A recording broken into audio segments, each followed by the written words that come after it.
Hey everybody, welcome to the channel, True Crime Stories. If you're new to the channel, please hit that like button and subscribe so you can hear more. Thanks for stopping by.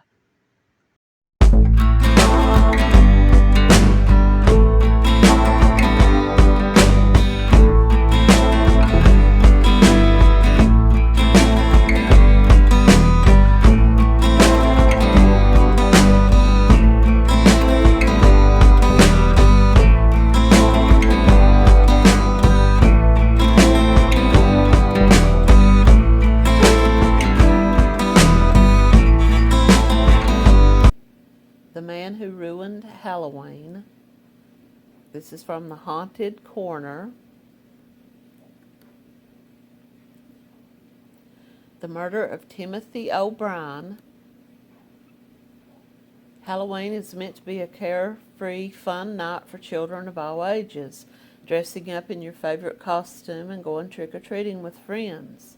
But more importantly, it's about going through all of your candy and picking out the best pieces to eat until your stomach can handle no more. 8-year-old Timothy O'Brien had those same plans on Halloween night of 1974, but the young boy wouldn't survive the night. That night, Timothy O'Brien was murdered. On Halloween night of 1974, Ronald O'Brien took his 8-year-old son Timothy and his daughter trick-or-treating with some other neighborhood friends near their home in Deer Park, a suburb of Houston, Texas. There was a light rain falling, and they only collected a little bit of candy before they turned back home. As he got ready to go to bed, Ronald agreed to let both of the children eat one piece of candy before they went to sleep. They both chose a large pixie sticks. 30 seconds after I left the room, I heard Timothy begin to cry. "Daddy, Daddy, my stomach hurts," he said. Ronald told the reporters as he sobbed loudly. He was in the bathroom convulsing, vomiting, and gasping for air. And then he suddenly just went limp. His son died 90 minutes later at the hospital, and the next day police determined the pixie sticks was full of cyanide. His daughter, 5-year-old Elizabeth, had also chosen the same candy before going to bed, but she still had hers in her hand the next morning. She was unable to get the candy open and had fallen asleep. The piece of candy was taken in by police, and it also contained poison. News that a child had been poisoned to death exploded across Texas and the entire United States. One local detective working the case told Associated Press that the parents should get rid of all the Halloween candy collected by their children. "It's just not worth the risk," said the detective. "If parents want their children to eat candy, let them go to the store and buy it." Parents followed the advice and threw away all the candy their children had gotten on Halloween night. And the event helped to spoil a popular children's holiday. Well, I would think that they would ask the people to bring all the candy in and let them search through it. Ronald, an optician, aided police in their efforts to narrow down the location where the pixie sticks were handed out. Early in the investigation, Ronald's help raised their suspicions. He couldn't seem to locate the house even though it was in a small area. They also learned that he had recently taken out several life insurance policies on both of his children and that his son was insured for $30,000. Now, in today's by today's money standards, this would be $145,000. On Monday, November the 4th, Ronald O'Brien was arrested for the murder of his son. Police were tight-lipped over the investigation, but 1 week later, a recorded grand jury hearing revealed there was little doubt in their mind that he was behind the murder.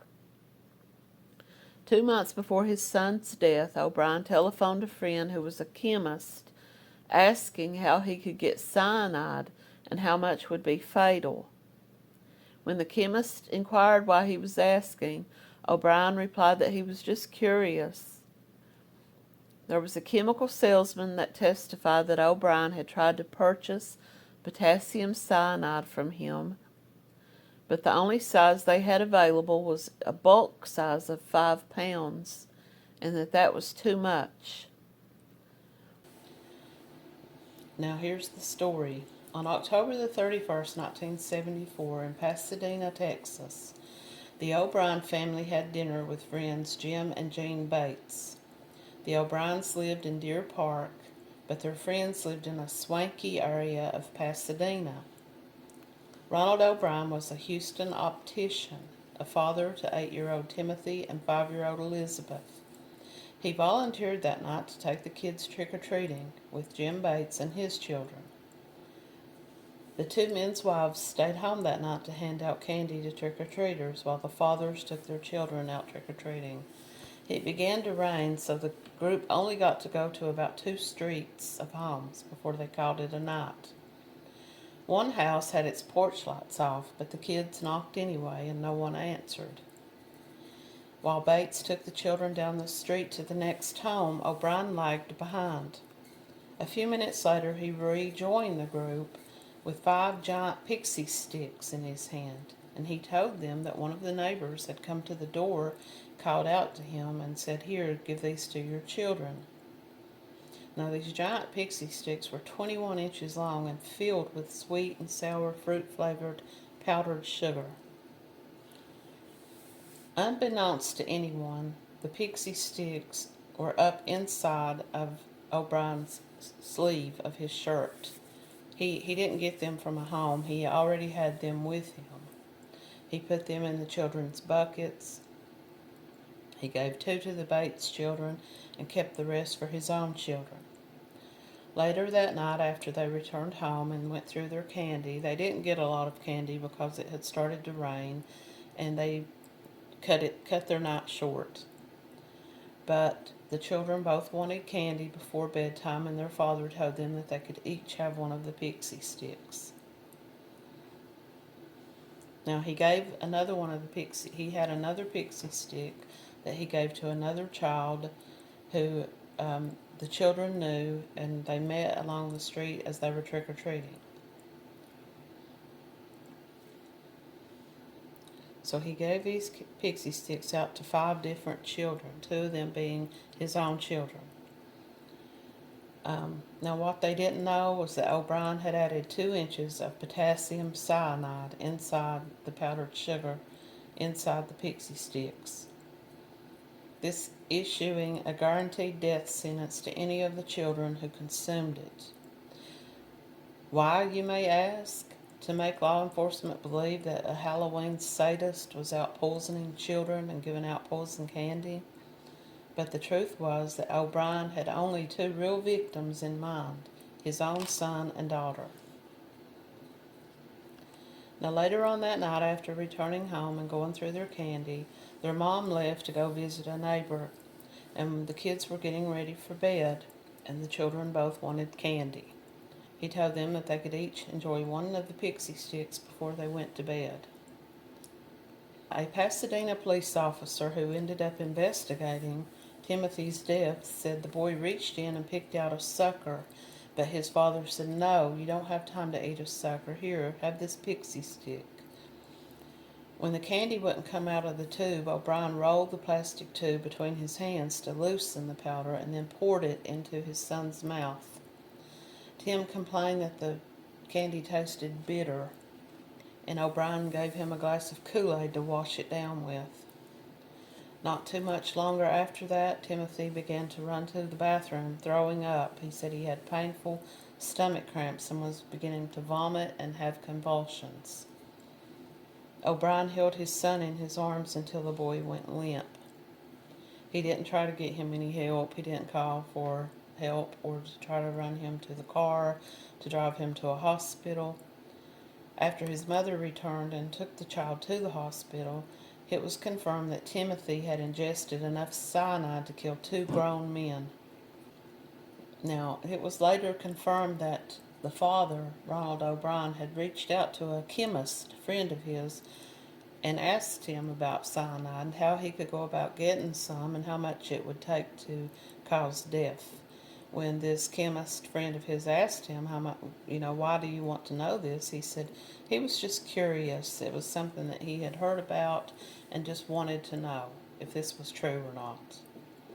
Now, Timothy was confirmed to have twice the lethal dose in his system. It took less than 30 minutes to rob his cells of oxygen. The poison suffocated his brain and his heart. He went into cardio arrest.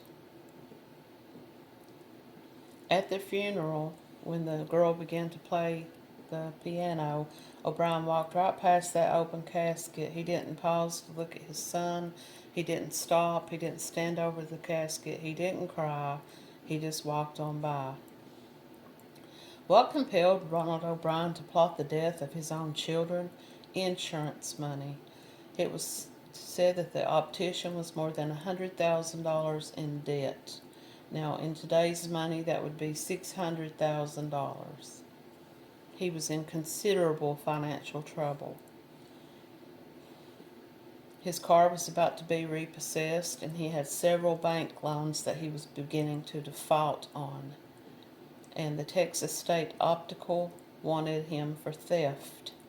His home was also in foreclosure. In January 1974, O'Brien took out $10,000 life insurance policies on both Timothy and Elizabeth. The morning after his son's death, O'Brien called the insurance company to ask about getting the money. Now, Jimmy Bates, who was the man who had accompanied the family out to trick-or-treat that night, testified. He said, "Here is a man who killed a trusting, innocent, defenseless 8-year-old child for one reason, and that was for money. He was willing to pick other children at random that would potentially die just to make it look like a Halloween boogeyman had done this." His wife told the jury that life with her husband was a constant struggle with debt and financial pressure. Although they were behind on some loan payments, she revealed her husband had bought $10,000 worth of accidental life insurance policies on both of their children. After Timothy's funeral, she learned he had spent $108 on premiums for 2 more policies of $20,000 each. When her husband began talking about how they were going to spend the money after their son had just died, this set off her alarm bells.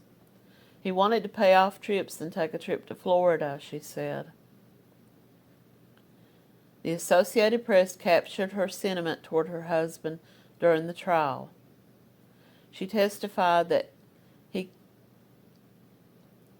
her testimony could send him to the electric chair. She appeared cool and without emotion.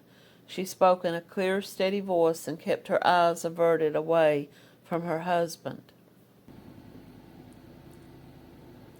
It's thought that Ronald O'Brien was aware of urban legends about Halloween poisoners, and that he thought that if he did this, use this cyanide in this candy, and other children got sick and died from this, that the police and the community would believe that someone was out there poisoning children at random.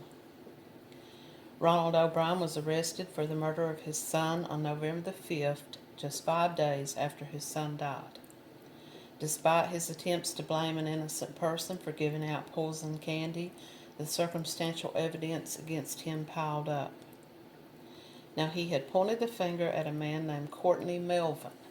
Now, this was the man who had lived in the home where the doorbell was unanswered. After Bates had taken the children on down the street, O'Brien claims that Courtney Melvin came to the door and yelled at him that he had some pixie sticks. He said that he didn't see his face, only a man held his arm out the front door and said, "Here, take this candy to your kids." Incredibly, police initially arrested Melvin in front of his work colleagues. However, it was later determined that he had a rock-solid alibi. He was working at the Houston airport and had at least 200 witnesses who could place him at his job that night. With O'Brien's stories changing and his outright lies, his lack of emotion, and the life insurance policies began to paint a picture. As they investigated him, they found out about all the money problems he had. They also found out that he had visited this chemist and asked about buying this deadly poison. But he found out that the minimum amount that he could purchase was £5, so he left. As the investigation continued, police learned that O'Brien had attended a community college class in which he asked the professor, "What is more lethal, cyanide or a different kind of poison?" After getting a search warrant, investigators searched the O'Brien house and found a pair of scissors with plastic residue that matched the cyanide. So he had cut these pixie sticks, put this cyanide in with the sweet sugar and mixed it up, shook it up, and then resealed these pixie sticks. It's probably why the children had so much trouble trying to open them that they just gave up, and the father cut the pixie stick open and fed it to his son. Probably thinking that the daughter would open hers and eat her candy and these other children, and all these children would end up dead, and people would just think that this man had killed them. It took a jury only 46 minutes on June the 3rd, 1975 to convict O'Brien of 1 charge of capital murder and 4 charges of attempted murder. Now, his punishment was death by electrocution. Now, he sat on death row for 10 years, and during the appeals process, he received 3 stays of execution. Now, by the time the 3rd stay came to an end, the process of execution had changed. They no longer were using the electric chair, and he was to be put to death by lethal injection. About 300 people gathered outside of the prison on the night of his execution at the Texas State Penitentiary. So his wife was interviewed after he was put to death, and she said, "I have no pity for him. He made his bed, and he has to deal with that himself. As much as I would like to say I feel sorry for him, I don't." O'Brien's last words, expressed on March 31st, 1984, did not contain an ounce of sorrow or remorse for the premeditated murder he committed 10 years earlier. He talked about how it was wrong that he was convicted, that he never did anything wrong, and that he would forgive those who played a part in his death. He never admitted to what he had done. And the worst part about all this is that the person that died was his own child. And then he was put to death in the Huntsville prison. Now here is kind of a cryptic, morbid thing that took place. Employees of the Texas prison handed out pixie sticks to the 300 people or so who were gathered outside,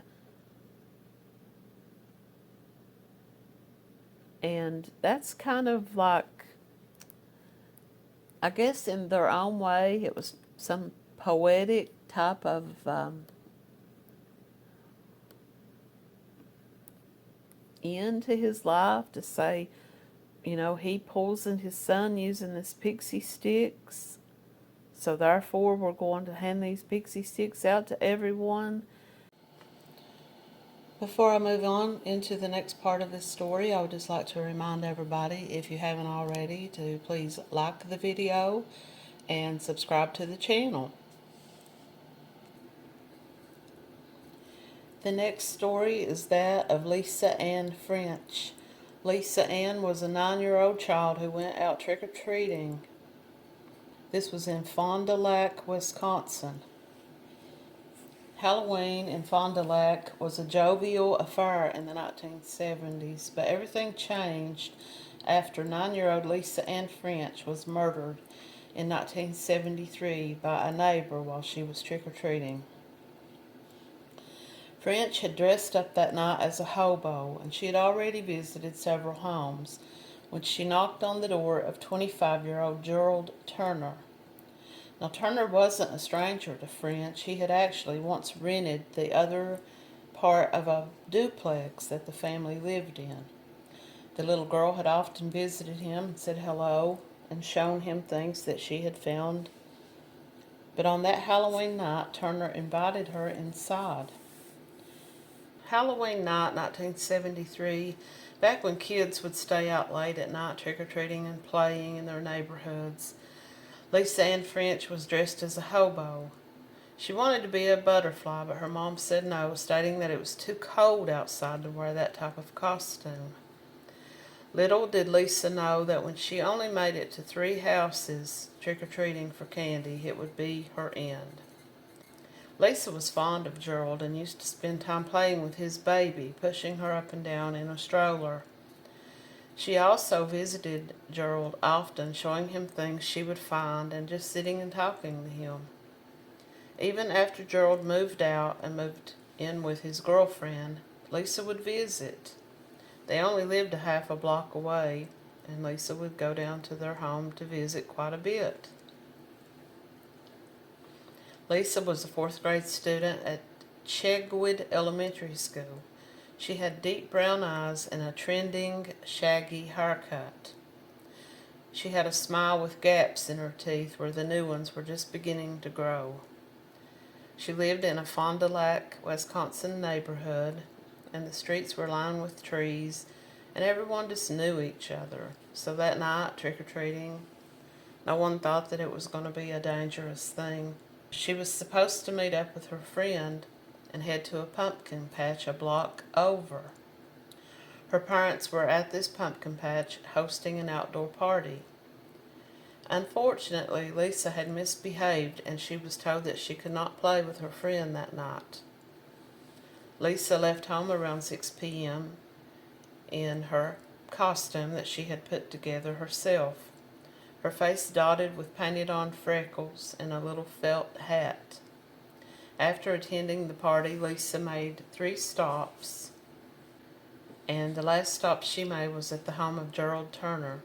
Gerald was supposed to accompany his girlfriend Arlene to visit her mother, but when she showed up at just after 7:15 after attending the party, she found Gerald sitting on the couch in a bathrobe. He claimed that he was sick and he told her to go on to visit her mother alone. When Lisa got to Gerald's door, she found it open and she stepped inside. When Gerald saw her, he told her to come upstairs. He wanted to show her something upstairs. He lured the girl into the bedroom and he violently attacked her. I won't go into the details here because this is a child, but I'll just say that he did things to her that were very bad. Just very bad for a little girl. Arlene had already left when she realized that her mother wouldn't be home, so she returned home. This is when she found Gerald heading back up the stairs. Arlene didn't really pay much attention to it, remembering that Gerald had told her earlier that he didn't feel well and she thought he had probably just gone upstairs to lay down. Arlene left once again, and when Gerald was sure that she was gone, he stuffed Lisa's body into a garbage bag and took her and dumped her on the outskirts of town. By 10 p.m. that night, when Lisa had not returned home, the family began to search for her. They headed up and down the block. Betty Wolfel, head of the Block Parents, a PTA sponsor group, started calling other parents, asking them had they seen Lisa, turning on their porch lights and walking around the neighborhood searching for her. Police searched all night, and by the next day, over 5,000 people had joined in the search for little Lisa Ann French. The National Guard got involved, and they brought in helicopters and circled overhead. Volunteers went out on horses and Land Rovers, scouring the marshes and searching the rivers and lakes. 6,000 copies of Lisa's school photo were printed and passed around at gas stations and local businesses. It wasn't for 2.5 days when farmer Gerald Braun, on his tractor at about 11:30 a.m. Saturday morning, stumbled upon 2 garbage bags in the brush. They called the sheriff's office, and it was the worst possible thing they could have imagined. I saw that little girl, and I don't know how any man could do that to a child, he said. The whole community mourned the death of Lisa. On November 6, 1973, the Lutheran Emmanuel Trinity Lutheran Church in Fond du Lac was packed with people paying their respects to Lisa. Lisa wore the same little purple and white dress she had worn for her class pictures at school. It was as though she was just sleeping. Her classmates and fellow Girl Scouts took up the rows of the church. It would be 9 months later before Gerald Turner was arrested. He had been questioned from day one in Lisa's disappearance. He finally confessed on August the 8th, 1974, that he killed Lisa. But he later told a jury during his trial that the confession was not his words. He said he had been coerced into confessing. He tells the jury that he got sick and tired of being harassed by police calling on him, and that they just kept pounding on him until he finally signed a confession. His confession claimed that he was highly sexually motivated when Lisa entered his home that night. He says he took her to his bedroom, and at one point he noticed that she wasn't breathing. He attempted to revive her, but he couldn't, and this was around the time that his girlfriend, Arlene Penn, had arrived home. He placed socks on his hands and moved her body to the bathroom. The autopsy conducted by the Fond du Lac medical examiner ruled asphyxiation as the cause of death, stating that the little girl had gone into shock during the assault. Gerald Turner was found guilty of second-degree murder and immoral purposes and acts of sexual perversion against a child.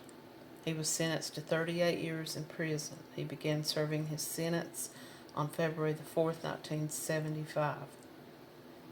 He has a cold disregard for females, testified Robert Owens, a psychologist who examined him. He does not have a conscience, and he has impulses for pleasure. He has no remorse for what he did to Lisa. The man who killed Lisa Ann was a neighbor. He was someone she knew, and his brutal sex assault and murder of this young child is still remembered as one of the most heinous crimes in the city. Now his words were, "I doubt that I could ever fully realize the terror you experienced at my hands," he later said in an interview with the Chicago Tribune. "I can still see you standing in the doorway with that little felt hat on, beaming. Then I seen the delight in your eyes turn to fear as I closed the door behind you." He was sentenced to 38 years and 6 months behind bars.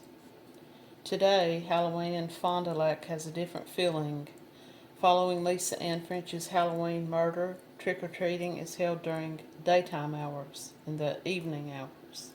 They never allow children to go out after dark, and they make sure that they always have a parent or guardian or an older person with them. Now, I don't know if that continues today. Maybe someone who's from the area of Fond du Lac, Wisconsin, can chime in on that, but that's a very sad story. This little girl went out trick-or-treating. She knew this man. She trusted him enough to come up to his door. She wanted to show off her little costume. Now, in the most bizarre turn of events in all this, Gerald Turner was paroled for good behavior in 1992. He served only 17 years of his 38-year sentence.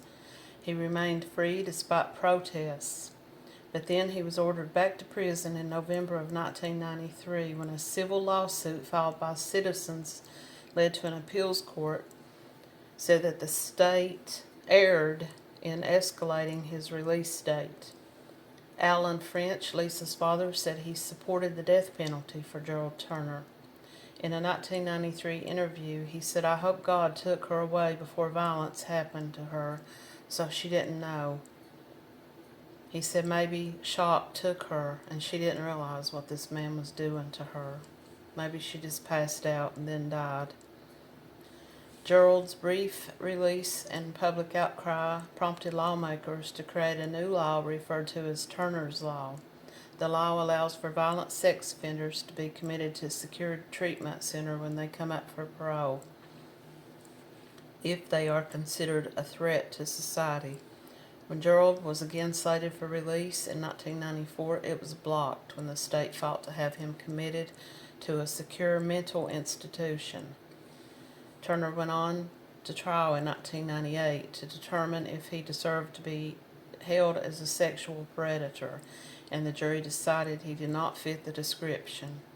That ruling meant he could no longer be contained, and he was released. Despite testimony from several former girlfriends and an ex-wife about his abuses, he still walked free, and he was more or less left alone.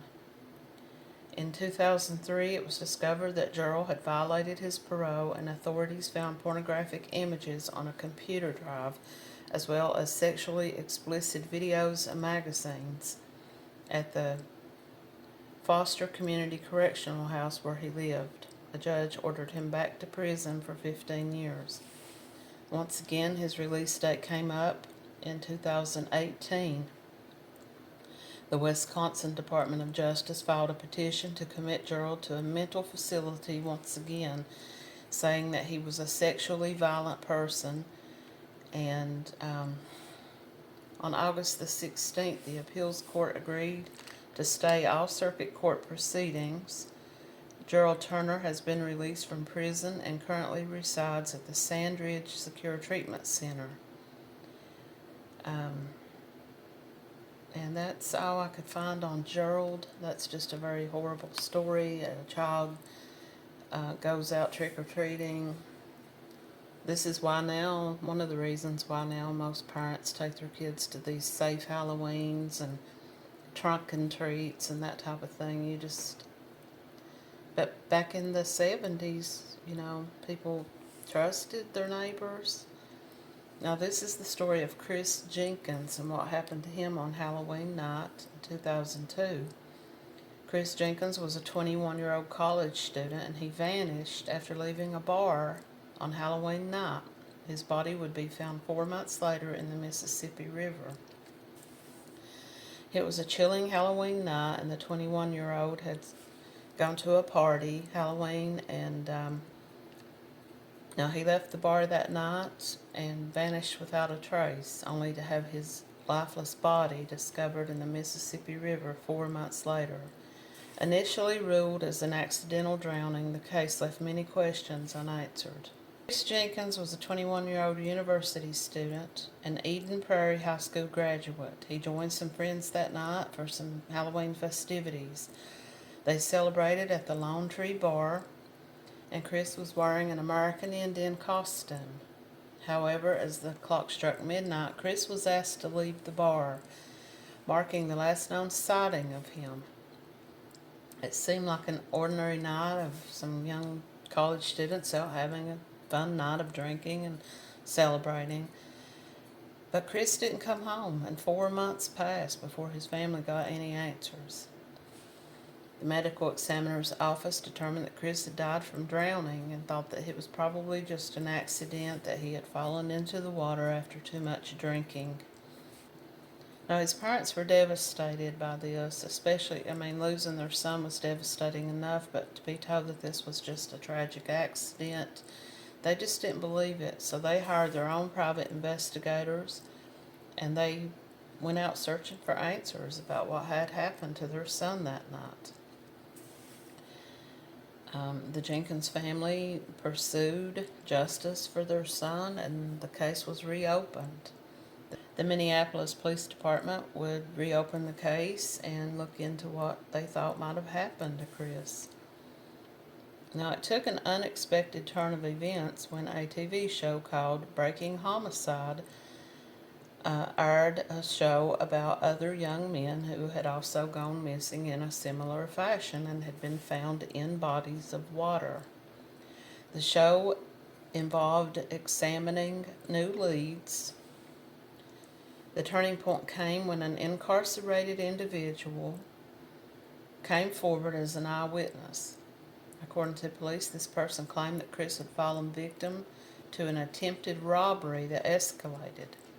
He said that Chris was intoxicated, and he described the costume that Chris was wearing that night.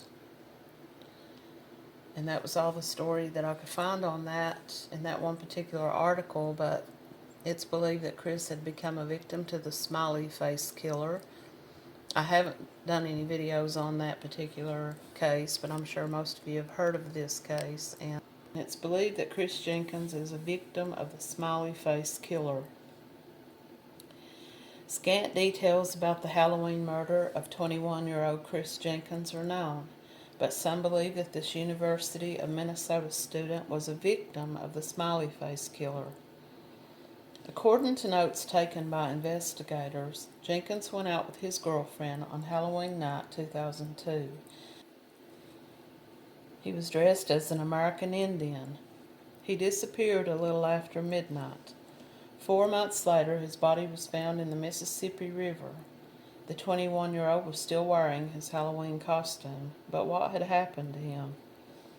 At first, police believed that he had just gotten drunk and fallen into the river, but his parents had their doubt. They believed that his death was a murder, and they said it was not an accidental death as the police had ruled it. 2 New York City detectives named Kevin Gannon and Anthony Duarte came to believe that Jenkins was actually a victim of the smiley face killer. No one knows who the smiley face killer is, or if indeed there really is a smiley face killer. We know that there is, but Gannon and Duarte had been compiling evidence on the drowning deaths of 40 young men across 25 different cities. They believe that these men all died at the hands of a serial killer. This killer always targets young, good-looking college students, males. After looking into Chris's death, the detectives produced enough evidence to change his death from accidental to homicide. Minnesota police even apologized to his parents for assuming he had drowned accidentally. With that said, no one has ever been charged with the death of Chris Jenkins, and his death is still unsolved, even though it has been ruled a murder. These were just...